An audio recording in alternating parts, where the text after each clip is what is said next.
Praise lord. దేవుని నామానికి మహిమ కలుగుగాక. మీ అందరికి ప్రత్యేకమైన వందనాలు తెలియజేస్తా ఉన్నాను.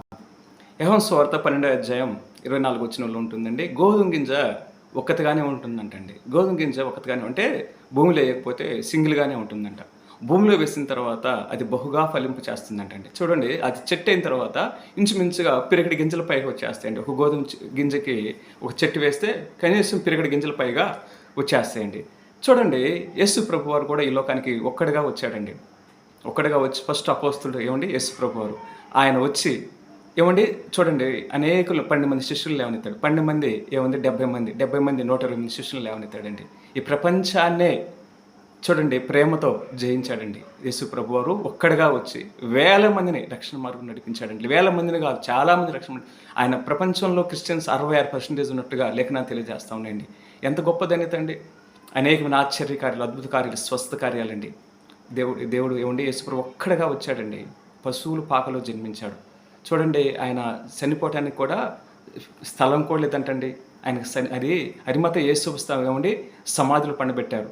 చూడండి, నికోదేము కూడా ఆయనకి చూడండి సుగంధ ద్రవ్యాలు తీసుకొచ్చి 150 షేర్లు సుగంధ ఆయన ఒంటికి పూసి ఆయన ఏమండి అరిమత యేసు సమాధిలో, కొత్త సమాధిలో సమాధి చేసినట్లుగా లేఖనాలు తెలియజేస్తాను. ఆయన అంటాడు, ఒక మాట అంటాడు, ఆకాశ పక్షులు గూళ్ళు ఉన్నాయి, నక్కలకు బొరియలు ఉన్నాయి, కానీ మనిషి కుమారుడు తల వాల్చడానికైనా ఇక్కడ ఈ లోకంలో స్థలం లేదని చెప్పేసి నిజంగానే ఆయన ఏం వచ్చాడంటే ఒంటి ఖాళీగా వచ్చాడండి. ఖాళీ చేతులతో వచ్చాడు, ఖాళీగానే వెళ్ళిపోయాడండి ఈ లోకం నుంచి. ఆయన పునరుద్ధానే లేచి ఏమంటే ఆర్హోనమెట్లుగా లేఖనాలు తెలియజేస్తూ ఉన్నాయి. ఎంత గొప్ప దేవుడు అండి. చూడండి, మనం తూర్పు దిక్కున ఏమండి సిమెంట్ ఫ్యాక్టరీలని, పడమర దిక్కున వచ్చేసరికి ఉక్కు ఫ్యాక్టరీలని, దక్షిణం దిక్కున ఏమండి మామూలుగా పెట్రోలియం ఫ్యాక్టరీలని, లేకుంటే దక్షిణం ఏమంటే ఉత్తరం దిక్కున అనేకమైన ఫ్యాక్టరీలు అని చెప్పేసి మనం మాట్లాడుతున్నాం. అంటే ఫ్యాన్ల కంపెనీలు కావచ్చండి, లేకుంటే పత్తి ఫ్యాక్టరీలు కావచ్చు, ఇంకా ఏయో లోకంలో ఎక్కడెక్కడ ఏం సంబంధించిన ప్రపంచంలోనే ఇప్పుడు ఇలా సాఫ్ట్వేర్ వచ్చినాయండి. అనేకమైన ఆయనకి సాఫ్ట్వేర్ పెద్ద పెద్ద అధినేతలు ఉన్నారు. వాళ్ళు ఎక్కడెక్కడ అన్నీ ఉండొచ్చు, కానీ దేవుని ఆత్మ కోల్పోతే దానివల్ల ఏం ఉపయోగం లేదని చెప్పేసి లేఖనాలు తెలియజేస్తూ ఉన్నాయండి. చూడండి, యేసు ప్రభు ఈ లోకానికి ఒక్కడే మాత్రం వచ్చాడండి. ఆయన వచ్చి అనేక 12 మంది శిష్యులను తయారు చేశాడు. 12 మంది ఏమండి 70 మంది తయారు చేశాడు. 70 మంది 120 మంది అలా ఏమండి పెంతుకొస్తాం దిననాడు అనేకులు వాళ్ళు 12 మంది ప్రార్థన చేసుకుంటూ ఉండగా ఆకాశం నుంచి అగ్నిజ్వాలలు దిగి వాళ్ళని అభిషేకించి వాళ్ళ ద్వారా మళ్ళీ అనేకులు రక్షణ పొందినట్లు, ఒక్క దినాన్ని పేతురు 3,000 మంది రక్షణ నడిపించినట్లుగా అండి, ఒక దినాన్ని 5,000 మంది రక్షణ నడిపించినట్లుగా లేఖనాలు తెలియజేస్తూ ఉండండి. అంటే ఒంటరిగానే వస్తున్నారు, కానీ ఏమండి అనేకులు రక్షణ నడిపించి పేతురైనా కానీ అతను సాక్షి అయిపోయాడండి. మరి ఫస్ట్ యాకోబు కూడా సాక్షిగా అయిపోయాడు. ఈ లోకంలో అనేకులు సాక్షులుగా అయిపోయారండి. నిజంగా చెబుతున్నాను, దేవుడు ఎంత అన్యాయస్తుడైన దేవుడు కాదండి. అనేకలు రక్షణ అంటే ఒక మనిషి చనిపోతే ఫలింప చేసినట్టేనండి.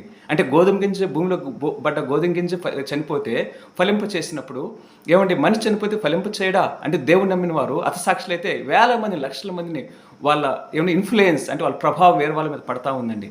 ఎంత గొప్ప ధన్యత అండి. ఈ లోకంలో బాప్తిస్మిచ్చే యోహాను కూడా ఏమంటే దేవుని మార్గం సరళం చేసి ఏమండి హేరోదు ఉంచుకున్న ఆమె ఉంటుంది కదా, హేరోది ఆయన ఉంటుంది కదా, ఆమె అంటుంది, ఆమె కూతురు ఒక దినం రోజు ఉత్సవం రోజు డ్యాన్స్ చేస్తూ ఉంటే, అమ్మ నీకేం కావాలి, నా రాజ్యం సగం భాగం మటుకు నీకు కావాలని చెప్పేసి అంటే, కాదండి నా తల్లి బాప్తిస్మ నుంచి యెహోవాను తల కావాలని ఉంటుంది, నాకు బాప్తిస్మ నుంచి తలకాయ కావాలని చెప్పేసి అంటే బాప్తిస్మ యెహోవాను తలకాయ ఇస్తారండి. అంటే కొట్టేస్తాడు. ఆయన కొట్టితే చనిపోయాడండి ఆయన కూడా.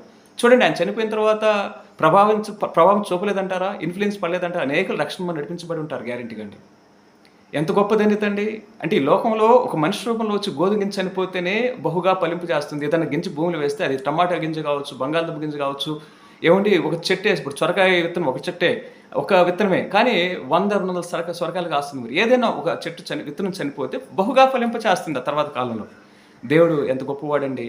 అంటే ఈ లోకంలో ఏ మనిషి వచ్చినా కానీ వ్యర్థంగా కాదండి. అంటే ఆయన ఎందు భయభక్తులు కలిగి ఉంటే, ఆయన ఎందు నమ్మకం ఉంటే ఏది కూడా మనకి ఏమండి న్యాయం తీర్చకుండా ఉండడు. ఆయన ప్రతిదీ కూడా న్యాయం చేస్తూ ఉంటాడు, ఫలింప చేస్తూ ఉంటాడు. నేను నిజమైన ద్రాక్షావల్ని, నేను నా ఎందు మీరు ఆనుకుని ఉంటే మీరు బహుగా ఫలిస్తారని లూకాసు సువార్త 15 అధ్యాయాలు ఉంటుంది, 1-2-3 వచనాల్లో ఉంటుందండి. నేను బహుగా ఫలిస్తాను, నేను ఫలించి మీరు కూడా ఫలి అంటే ఆయనని మనం ఆనుకొని ఉండాలంట.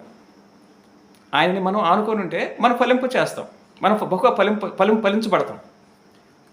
ఎంత గొప్పదని తండ్రి. దేవుడి నామానికి మహిమ కలుగాక. ఈ చక్కటి వాక్యం దేవుడు ఆశీర్వదించాలని, ఫలింపచేయాలని మీ అందరి ప్రత్యేక వందనాలు తెలియజేస్తాం.